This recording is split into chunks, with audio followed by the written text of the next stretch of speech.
Yo, what is up, guys? So I have a rank 3 slash I want to say like an 86 turbo-ish deck.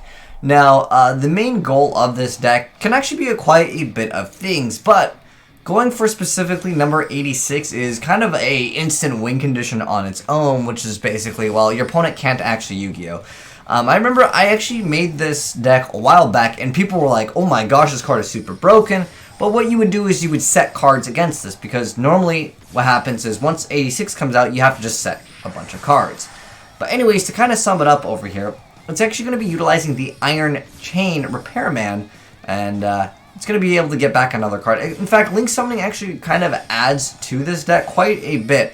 But basically, to sum it up over here, number 86 is the go-to card, and then what you're also going to be doing is going for number 75. Now, number 75 is just using itself to become material for number 86. Now, what's cool with this is, in this case, he just OTK'd his opponent. But I got a few different replays to showcase off, but I wanted to basically make this video to show you guys and talk a little about number 86, because he's still one of the best cards that you can throw out turn 1. So this is number 86, Heroic Champion Rung. We're just going to call him that for short. Anyways, he requires 2 or more, and the maximum is 5 level 4 warrior-type monsters. But you can actually get more attachments. We'll talk about that in a second.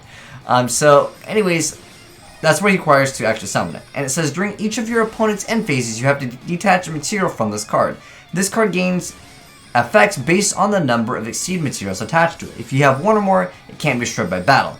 2 or more, it gains 1500 attack and defense. 3 or more, it's unaffected by other card effects. 4 or more, your opponent can't normal or special summon, which is pretty much the main effect. If you happen to have 5, once per turn, you can destroy all cards your opponent controls. So, like, you just destroy everything.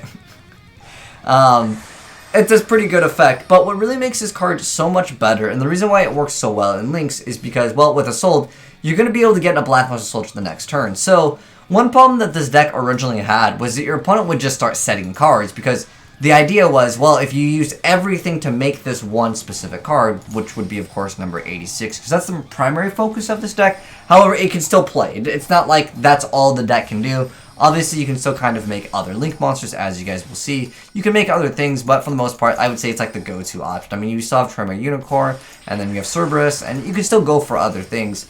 But, yeah, you would go for number 86 previously, and this is when it was a while back. When the card first came out, people were scared of this card, but legitimately so, because, I mean, the card didn't let your opponent do anything, and it was unaffected by everything, but you would just set a card, and then what would happen is they would attack into it, go back to your turn. Okay, so here's where I said, remember how I said that it can only have, it says maximum 5? Well, I mean, that actually doesn't apply to how many materials. It's just maximum 5 because, well, I guess before people thought that you can only get 5 monsters out, because, well, now in Yu-Gi-Oh! You can technically have 7 monsters because of course, the new zones in Yu-Gi-Oh! But, yeah, so basically you just make this and his opponent's just like, dude, I can't even play. You cannot summon and it's unaffected by everything, can't be destroyed by, you know, anything, because it's unaffected by everything and it cannot be destroyed by battle. So there's really no way you're really getting over it. We're just going to go ahead and play it out just to show you guys somewhat what the opponent attempts to do, right?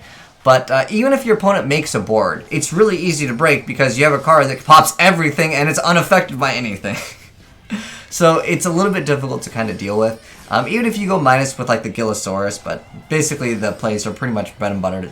Like it's like kind of the same thing. Although in this instance we are seeing like the Lone Fire. You could maybe, if you wanted to, throw in Brilliant Fusion for even spicier potential plays. But I just think at this point it's almost unnecessary. But we go Invoker. A lot of the stuff is basically going into Iron Chain Repairman, and I'll basically explain some of the stuff. But shout out to you, Biggie Glues, because I believe we played on Yu-Gi-Oh! Pro while I was live streaming, and I was like, dude, what the heck? Because I didn't even think of using like number 75, because all he's using is 2 materials for this, but what he's doing is he's going for number 75, and number 75 has the effect of when an opponent's monster activates a effect, as a quick effect, you can detach 2 materials, and the effect becomes both players draw a card, so you can kind of negate other things. And then also we have the Zephyr Metaltron over here. And then, the monster this card points to that was special one from the extra deck is destroyed by battle or by an opponent's card effect. You can add 1 monster from your graveyard or 1 face-dependent monster from your extra deck to your hand, which we don't have any in here. But as you can target 1 monster on each player's field that was special from the extra deck except for this card, and you just banish it. So you can kind of get rid of certain things with that card as well. I've got one more replay here, then I'll give you guys the deck profile in case you guys were interested in just trying out something else. This is definitely a boss monster oriented deck, which is like a you can't play deck. In fact, like I said before, Orphagels, they even have one. I mean, there's a lot of these kinds of things. Generally, they're countered by a kaiju, but if your opponent cannot special summon and cannot normal summon, well, all you can really do is set at that point. And like you said before, you would use all of your cards to make the number 86, and then your opponent would set a card, you'd have to detach one. Opponent would set a card, you'd have to detach one. Basically, that's all they needed to do, and then eventually they would be able to maybe get over this. But in this instance, because you have just one more monster, this monster can attack over whatever they set, and then you're hitting them for a lot of damage. And because you have 6 attachments on this, that's where it becomes really broken, because, again, the play before would be set a card. This is like the standard bread and butter play.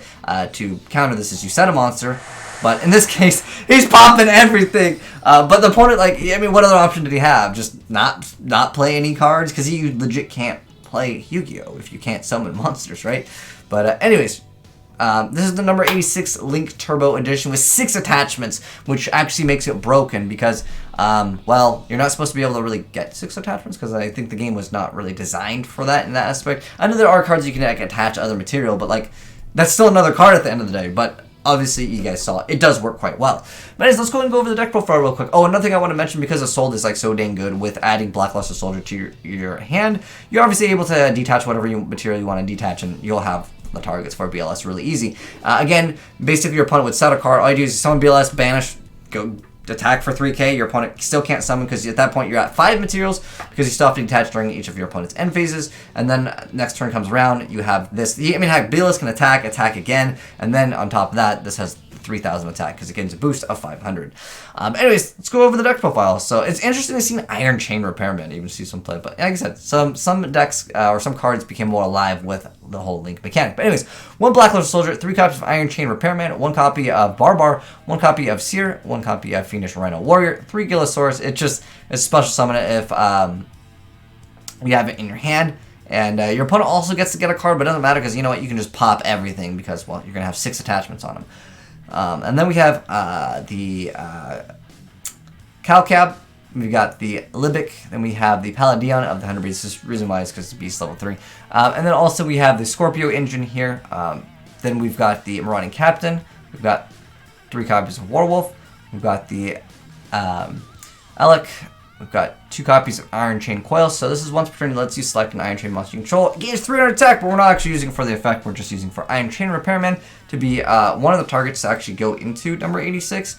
But then also in addition to that, he actually gets you back an Iron Chain Coil because he has an effect of once per turn, you can just special summon a level 4 or lower Iron Chain monster in your graveyard, except for itself.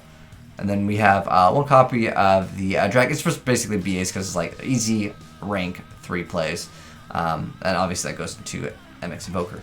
But anyways, then we have Farfo, we have Graph, we have Predaplant, Darling Cobra, we have Tour Guide, 3 cards of Junk Forward. A lot of this stuff is just special summoning to rank 3s. And then we have Scarm, we have Paladion Sacred Tree, 3 copies of Gallus the Star Beast, 3 copies of Lone Fire. Then we have Paladion the Fiendish Illusion. Again, there's just special summon cards. Don't worry too much about the other effects of most of these cards. Then we have Rubik, then we have Instant Fusion, Soul Charge, Monster Reborn, we have Divine Sword, Phoenix Blade, Living Fossil, Autonomous Action Unit, and Refusion here, for, of course, getting out the Dragoness of the Wicked Knight. No, it's not really going to go for it. Anyways, then next up, we have a few interesting cards. This is Zubaba General. So this card lets you detach material, then equip a warrior, 1 warrior type monster from your hand to this card, and then this card gains attack equal to, I don't know honestly why this is here, to be honest. Then we have number 86, of course, that's important, MX Invoker important, number 75 important. Then we have Dante, we have Zephyr, Metaltron, Unicorn, Isolde, then we have Cerberus, Binary Sorceress, Goblin, and True Beanie. The important cards in this are mainly going to be these. The rest of the cards, well, this is very important. The rest of the cards are kind of stepping stones to make other things, but for the most part, this is like your core setup, and obviously you guys can try to run other things if you would like to.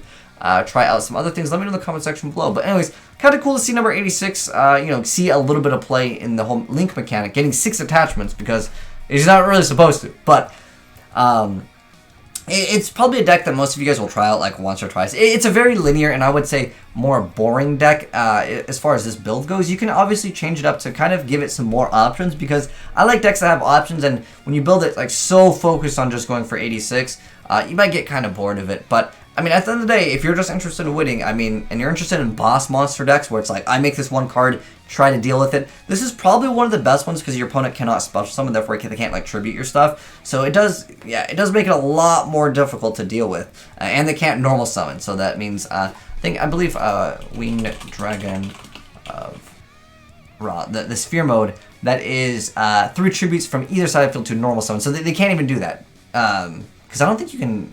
It says normal summon. It says cannot be normal summons, normal set. So they can't even rank your one. Not even the Winged Dragon of Ra Sphere mode can deal with this setup. But yeah, that is number 86 Heroic Champion Link variant deck. Boss, easy win, no skill required, and pretty much your opponent will lose. Like, tell me guys what beats this. With the exception of Exodia, it doesn't seem like it's very easy to make it so, like, I mean, this card's unaffected by everything. Your opponent can't normal or special, and then you also get to blow up everything. And 6 attachments, by the way. So that is going to be 2, maybe 3 turns where your opponent is just like, dude, I can't even play. But anyways, hope you guys enjoyed the vid. And shouts to you once again, Big Igloo's.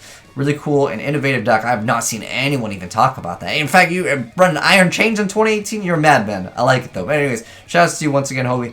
But anyways, hope you guys enjoyed the vid. If you did, drop a like on it. And if you're new to the channel, hit the subscribe button to be updated on cool and innovative Yu-Gi-Oh decks like this one over here. And if you guys got cool replays like this one, feel free to send them in to AzneyesReplays@gmail.com. But anyways, thanks for watching, guys. Peace out. Have a good day. And I'm signing out.